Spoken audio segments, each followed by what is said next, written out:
धनत्रयोदशी हा दिवाळीचा पहिला दिवस अतिशय शुभ मानला जातो.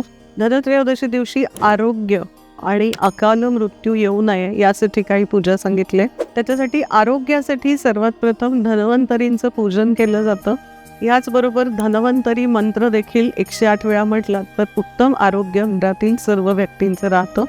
यमदीपदान करण्यामागचं मुख्य कारण म्हणजे आपल्या घरामध्ये पूर्ण आयुष्याने लोक राहावीत आणि त्यांचं हेल्थ चांगली राहावी यासाठी केलं जातं.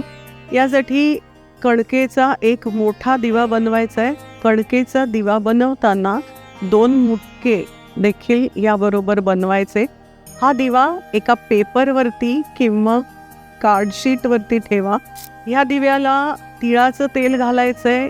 2 कापसाच्या वाती एकत्र करून एक वात करून हा दिवा पेटवून ह्या दिव्याची पूजा केली जाते. त्याला लाल फूल आणि लाल कुंकू घरातील सर्व व्यक्तींनी व्हायचं. यानंतर हा दिवा घरातील कर्त्या पुरुषांनी घराबाहेर दक्षिण दिशेला नेऊन ठेवायचा. याने तुमच्या घरातील येणारी मृत्यूचं संकट किंवा सावली कमी केली.